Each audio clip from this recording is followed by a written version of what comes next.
where we have people of Okwama community also saying, yes, we understand what have happened, but we shouldn't be victims of this. And there are people who feel like when things like this happen and then the military comes in, you're sure to have some level of abuse of human rights, etc., etc. How would you respond to that? Okay, I think the military has every right to go after the perpetrators of that heinous act anywhere they are. More so with the order of the commander-in-chief that perpetrators must be fished out and be brought to justice. And in any case, for goodness sake, anybody who watched the gory videos of the bodies that have been recovered, you will have sympathy for this nation. Not for the Nigerian army, but for this nation. If such an incident has happened to any of the advanced countries, that's what we see them. Please don't imagine what would have been the response by that nation or by the military. The issue of saying that they have crossed, they have every legitimate right to go after those that they feel were responsible. But is it also them, is it also and possible? bring them to justice. Is it also possible? And you don't expect that to be just like they will just be strolling in to go and pick them. No. These gentlemen, 17 of them, went on a peace mission to a community that was having issues with its neighbor to broker peace. And all they could get was to be ambushed, not only killed, but their bodies being mutilated, beheaded. Which kind of society will tolerate this? So, in your opinion, what would you consider? And then we are now pulling our hands. I think both the local government, the state government, the federal government, I think have to do more in fishing out those that are responsible for that. I read, I think, on Saturday or Sunday, Saturday or Sunday, I read some people were spewing some fake news that the army have gone and started burning and this. Yeah, I was coming to that because we had that report and there were videos that showed houses on fire. We don't lose our eyes on the ball. Okay? We don't lose our eyes on the ball. What has led to whatever? There must be a deterrence. I'm not saying the Nigerian army should go and start burning villages and start attacking innocent citizens, but how best put any institution, any security agency, fish out those that were responsible for that heinous act. By now, if the society wants to help itself, by now the society, beginning from the community, are supposed to start exposing those that were part of that thing. But from the look of things, there is already a conspiracy of silence from that community. I think they can still do more. What would you consider a justifiable? And now looking at it, our children will never solve the matter and will never help the Nigerian nation. All right. We have a short commercial coming in just a few seconds. When we come back from it, hopefully we will get your opinion on what you would consider a justifiable resolution to this particular issue at the moment. And Also, you were trying to explain more on the videos that we saw going around and saying the military doesn't operate in that manner. I would also like you to throw more light on that, because even in Bayelsa State, there are now videos circulating in some communities in Bayelsa State where they are also accusing military operatives of invading the community, leading to loss of lives. So when we return after this very short commercial, we would need you to just respond to those, and then we also get to hear what the listener has to say. If you can, please just stay on the line for us. We'll be back in a matter of minutes. The show continues after this break. Nigeria Info. Anniversary promo, aka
Past 8 is what the time is. My name is Ifeyemi Andrew, and my guest is Brigadier General Aminu Illiyasu, retired former Deputy Director, Army Public Relations, 6th Division, Nigerian Army, Port Harcourt, a former Nigerian Army Operations Media Coordinator, and former Defense Liaison Officer at the Ministry of Foreign Affairs, is joining us on the show today. And we are discussing the unfortunate incident that happened in somewhere in Bomadi Delta State, where soldiers who were on a peace mission after a successful peace meeting was held to settle two warring communities on their way back were ambushed and met their unfortunate end. 16 of them, I think amongst those, 2 were majors, 12 were soldiers. I think, you can find all of the facts if you visit the DHQ website. They've released all details with regards to those who lost their lives on that day, unfortunately.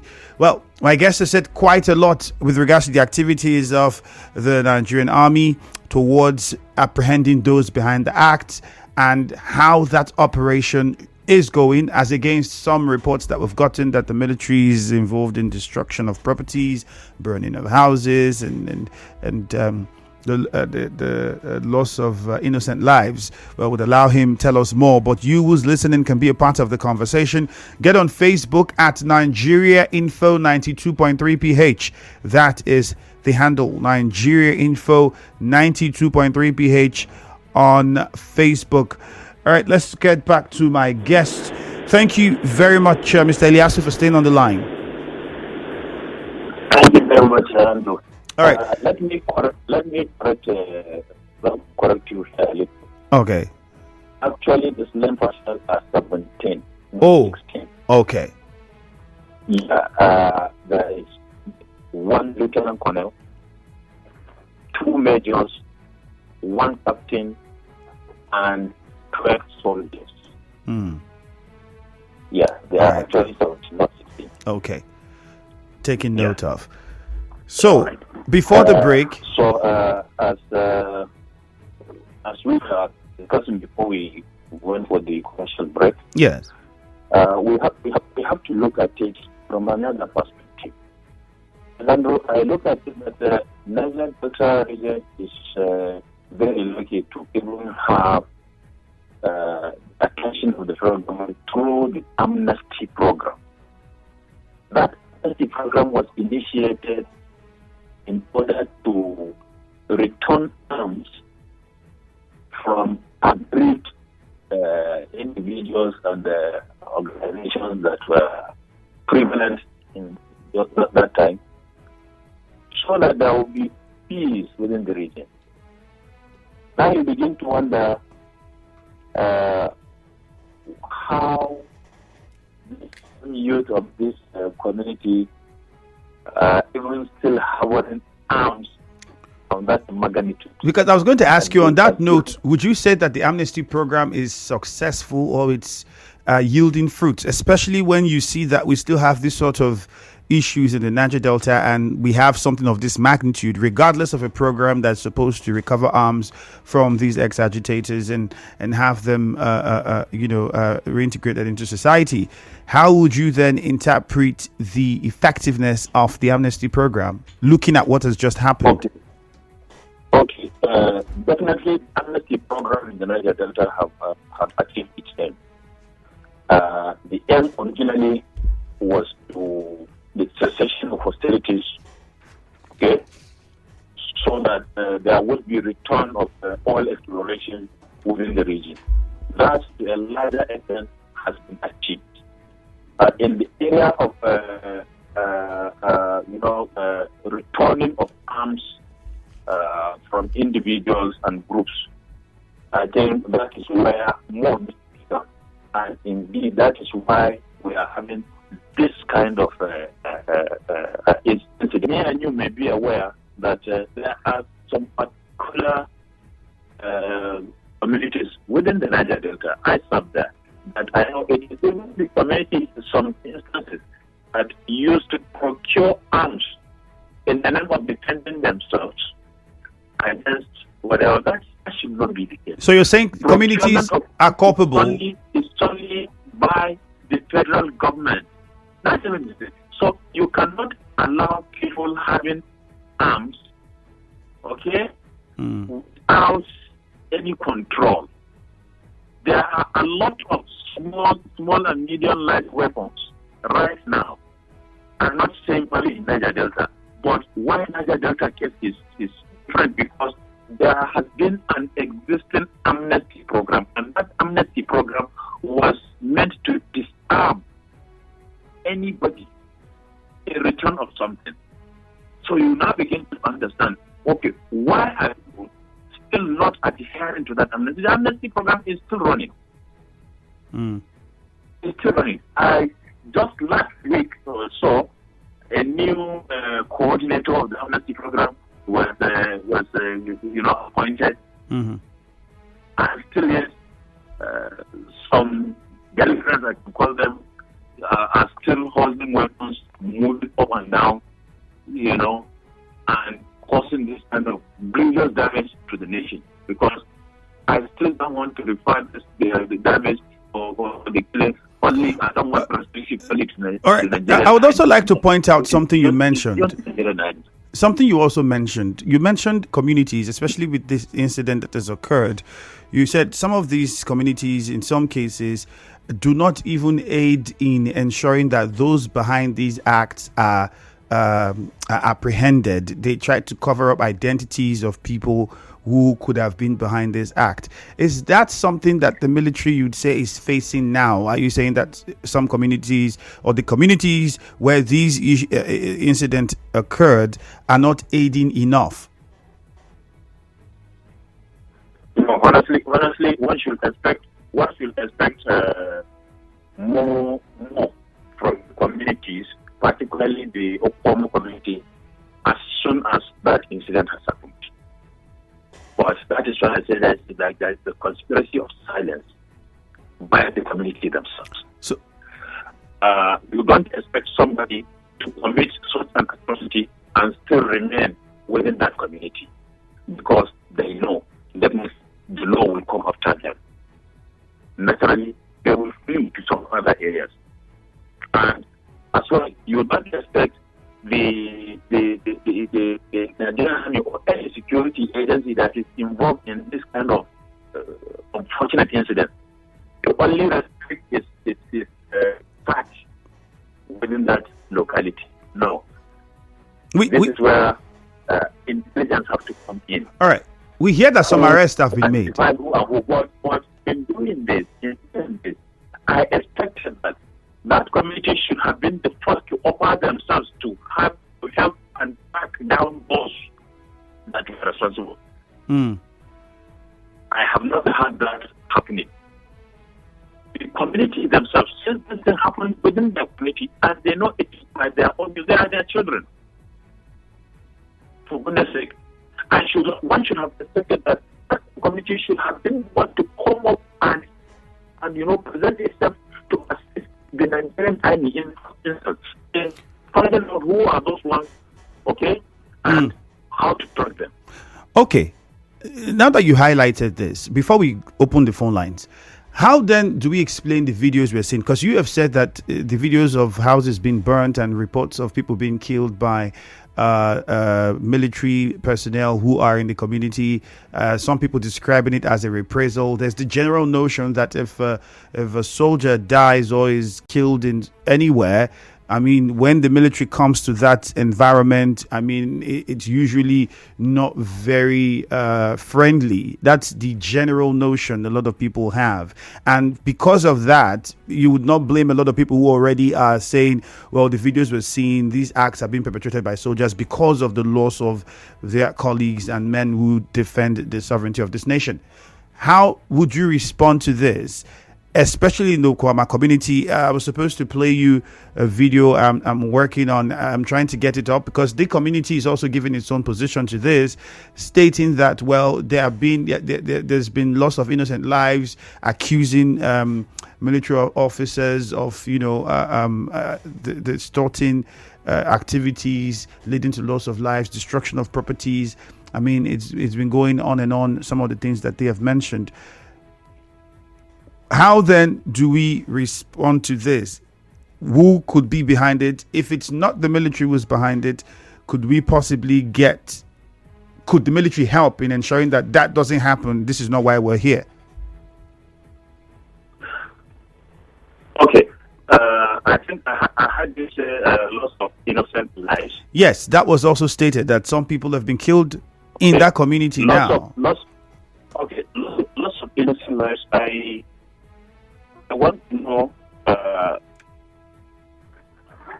what offense are the 17 personnel of the Nigerian Army have committed to have warranted being, and beyond that, their bodies being mutilated is barbaric.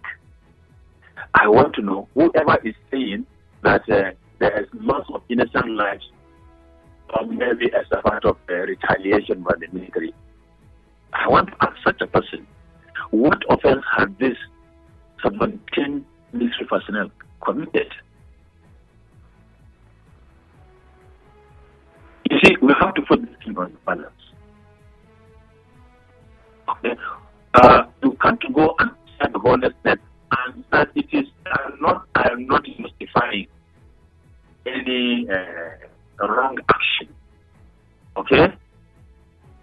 But then you can't allow a snake to bite you twice. Whenever you see a black rock, you take off. When there was a encounter where the 17 personnel were killed, in response, what should ask? How many of their assailants were killed? None. At least we haven't heard of any one of those that committed that offense. We haven't had anyone that have lost life. No, we haven't had. So which means it was a deliberate and planned action. Now, what has justified that? That they should not come and broker peace between two warring communities, which is part of their constitutional responsibility. Let us not even start going and now victim, that the accused. Let us not even go there, please. Okay. All right, Brigadier General. So there is nothing like everybody have the right to his own opinion. But when we look at the genesis of what has happened, that somebody, I say, if it were to be in any of the advanced countries that they will lose 17 to go, then we will not appreciate how they appreciate their own armed forces. All right. Their action. I don't think anybody in such a country, any citizen of that country, will even come up to say anything about the after action of the armed forces when they lose 17 in this manner. Very understandable. So how we are in Nigeria, somebody is trying to blame the victim. Oh, Mr. Illiyasu, I think I think I should also let you know that Nigerians, quite right, from most of the messages in our interactions with Nigerians, are quite sympathetic and on the side of the military, because nobody wants any lives to be lost. So I think that should be said and noted. Nigerians are very sympathetic with what has happened, because those men who've lost their lives are fathers, are husbands, uncles, brothers, colleagues. They are human beings ultimately, and do not deserve to die in the manner that they did. And it kind of refreshed the minds of a lot of people. Similar situation we had in River State that led to the death of a DPO in the same manner. He went for a peace meeting and then was later killed, and then a video circulating of his body being mutilated. So it's a very horrifying experience, and nobody would want that. So yes, just to know, Nigerians sympathize with the military. So we'll open the phone lines now and hear what some of the callers have to say about what has been happening. If we're able to get the video to play, I'll play that for you to listen to the response of the Okwama community and their own side of the story. What they are saying, we're having issues with the service provider, so it's quite difficult to get that to play. But let's take a few calls first. 0817-923-0003. 0817-923-0003. You can also call 0817-923-0002. 0817-923-0002. My guest is Brigadier General Aminu Illiyasu, retired former Deputy Director, Army Public Relations, 6th Division, Nigerian Army, Port Harcourt. He is also a former Nigerian Army Operations Media Coordinator and former Defense Liaison Officer at the Ministry of Foreign Affairs. Please, the moment you get on, go straight to your point so we can accommodate as many calls as possible. Zion, we'll start with you from GRA. Good morning. Yeah, good morning to you. All right, go ahead, Zion. So I think for once I've seen Nigerians who stand for the military at a trying time like this. The support was overwhelming. But the direction of your guest this morning, I don't like it. It does not sound they are suing for a total resolution of peace. Rather, it's pouring venom, which means lives in that environment are not safe. With the way he sounded, I've never heard him say, we have released intelligence to quell what is going on there. But what did you hear? What did you expect? This is what will happen.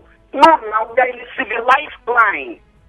And this opinion that was given that of recent that this is what the military does in other parts of the world, that is a lie. It's not true. Military don't act like this. Go and attack, kill innocent people, hold down communities because one of the two personnel are affected. No, the truth is in the Niger Delta region, this action was born by the actions of the military. Going to communities, assault, kill. Do you know how many communities are burned down in Biafra State, even though it was not reported? At a time like this, I expected the military to be giving us a sign of hope. All of us were grieving. But coming to say this is, I want to ask, if this is how they operate, why are they not operating like this in the north? Most communities, they kill soldiers, they do. Why haven't they go to those communities and brought down those communities? All right, Zion. For once, question taken. We are in a developed community and a climb. We should have pushed things in a more civilized. All right, Zion, we'll get you a response. Let's move on to MOR now. Israel is on the line. Israel, good morning. After Israel, we'll hear from Nathaniel. Israel, good morning. Yeah, go ahead. Yes, Andrew. We are just hearing or discussing is condemnable. You see, I believe that we have been praying for the protection of life and property, which is the primary duty of this military and all the rest. People that came for peace talk or peace and settlements happen to see their ends in this way and is totally condemnable. But I will beg the military not to either kill or arrest innocent citizens. They should make sure that those that are involved are fished so that this can happen again. And it's a pity that people that have wives, brothers, and sisters that went for peace talk lost their life like this. It is a pity. We should learn. Thank you very much. All right, thank you, Israel. Victor from, okay, let's start with Nathaniel. Nathaniel from Bonny Island. Good morning, Nathaniel. Thank you very much. Good morning. Go on. First of all, I think I will join women in Nigeria to condemn what is bad that anybody has not done this. I think it's very, very bad for individuals or for persons to think that the next place to avenge the anger is to kill and destroy the military or even those who are protecting us, because we really appreciate the work of the military, the police, and especially the armed forces put on.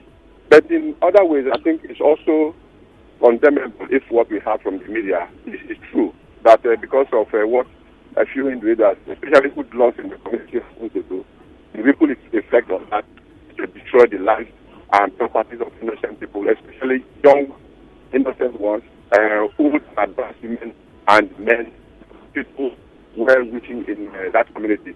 And people are only said that. I remember saying that.